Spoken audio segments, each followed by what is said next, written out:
النابو عاش انرمس كمت النابو سرو انرمس كمت النابو وجع انرمس كمت النابو وجع سخرو انرمس كمت النابو انرمس كمت النابو تجعت انرمس كمت.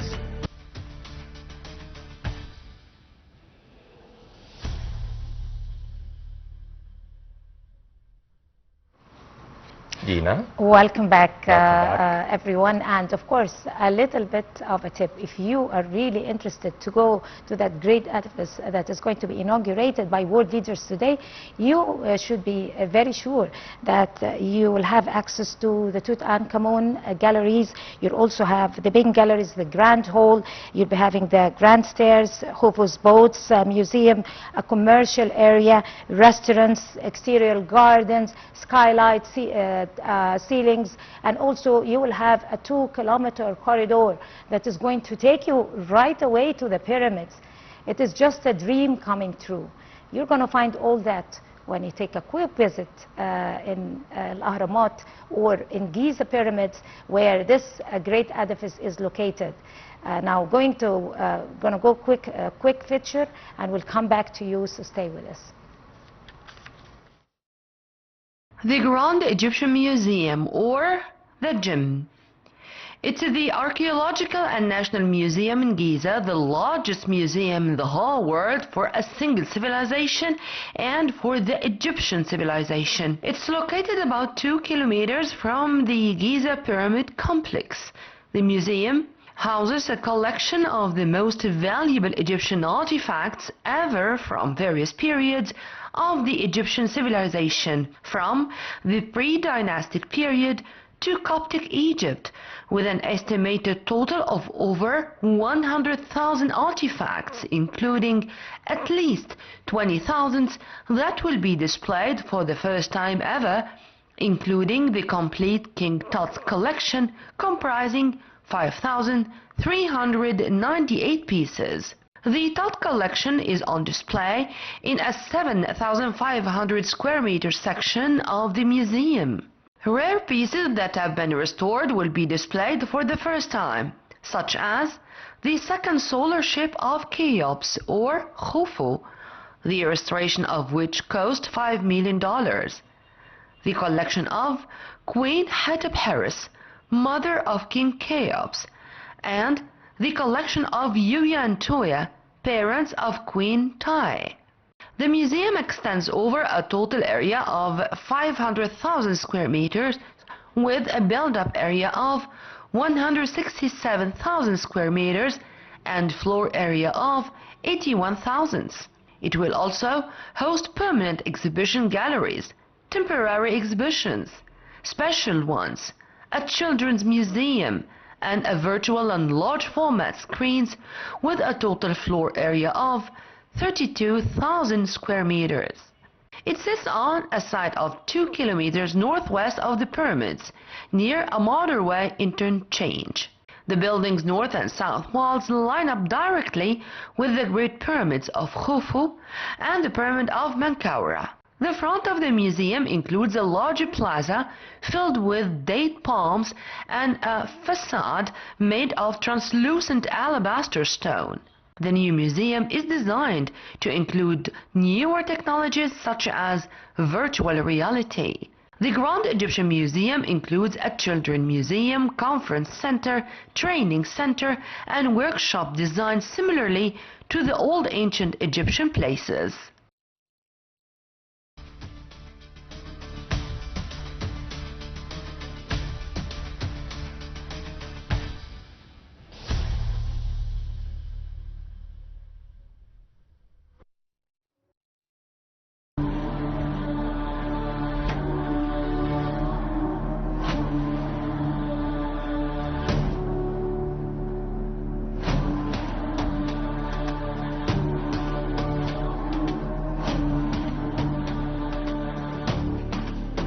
النابو عاش انرمس كمت النابو سرو نرمز كمت النبوة نرمز كمت النبوة سخرو نرمز كمت النبوة نرمز كمت النبوة نرمز كمت.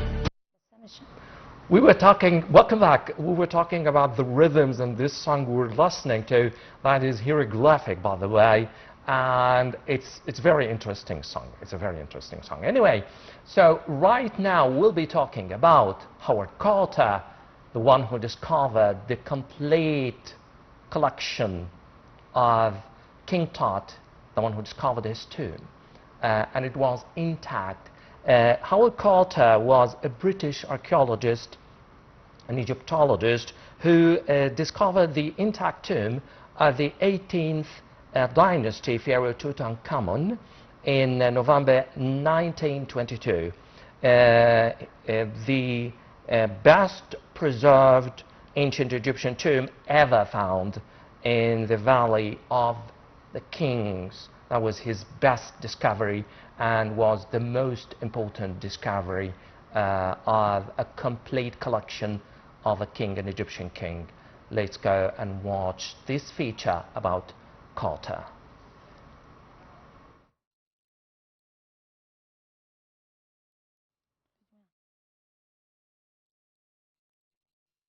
Long before he became a legend in the Valley of the Kings, Howard Carter was a quiet, curious boy born in 1874 in Kingston, London, the son of an animal portrait painter.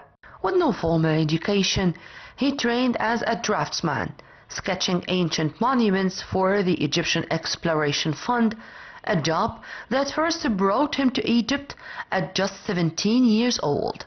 What began as art soon became obsession.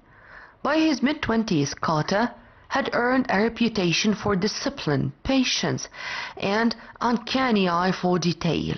He served as Chief Inspector of Antiquities for Upper Egypt before a dispute forced his resignation, but even that setback could not dull his passion for the sands of Thebes. In 1907, he met Lord Carnarvon, a British aristocrat, willing to fund his dream to find the lost undiscovered royal tomb in the Valley of the Kings. For 5 fruitless reasons, they dug, mapped, and waited until that fateful morning of November 4th, 1922, when a worker uncovered the top of a buried staircase.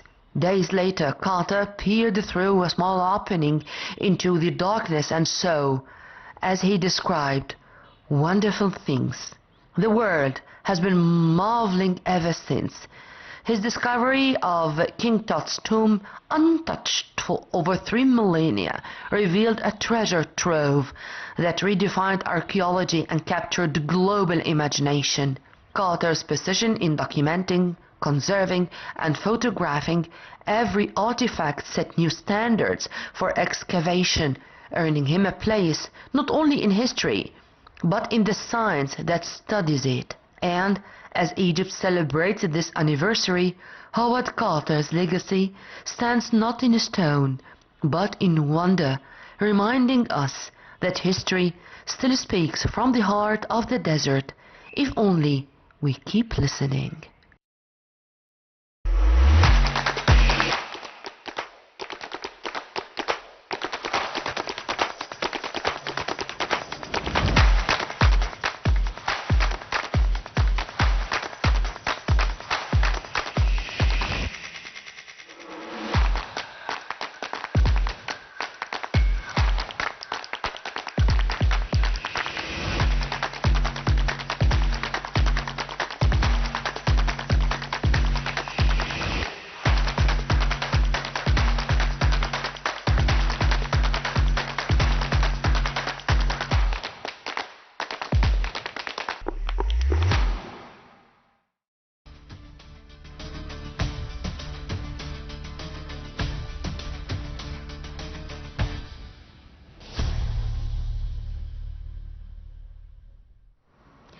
come back and still with the legacy of the young king, King Tut, who died at an early age and had a very short life, but he was sarcastically or strangely, he was the most popular king through ancient history and until this very moment, because of his mysterious life and his whole collection, like Muhammad Abdul Menem earlier said in our intro, is being exhibited in the gem. If you go and take a look or make a visit there.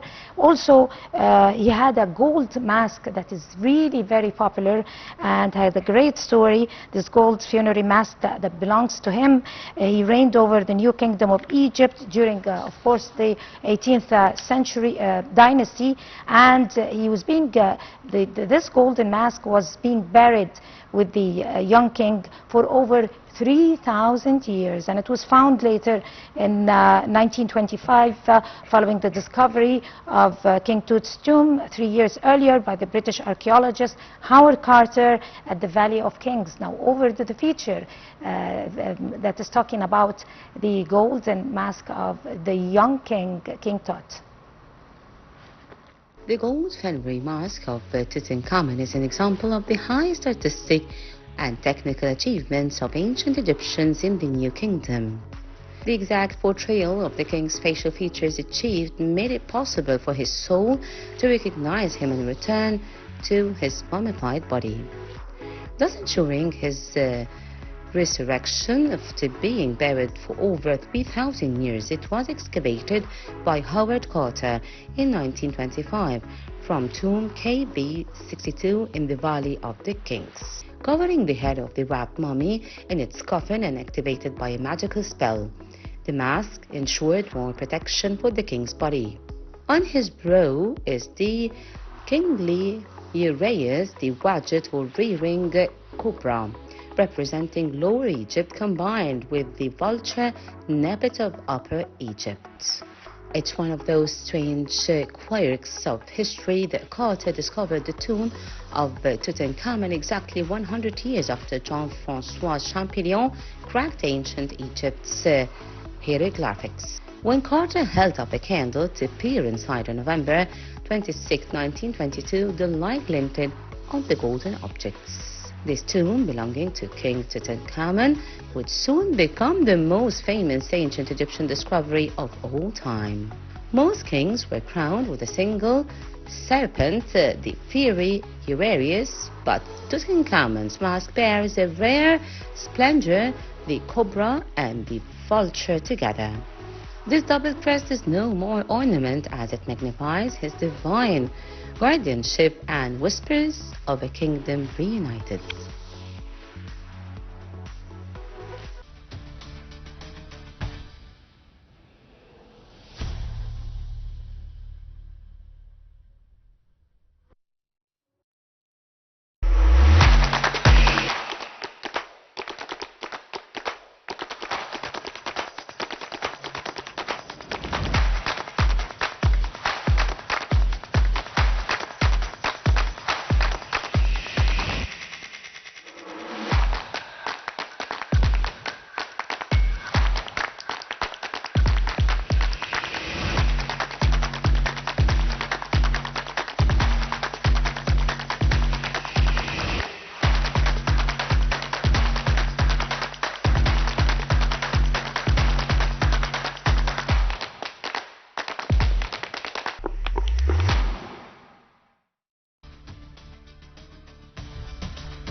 النابو عاش انرمس كمت النابو سرو انرمس كمت النابو وجع انرمس كمت النابو وجع سخرو انرمس كمت النابو انرمس كمت النبو تاتشات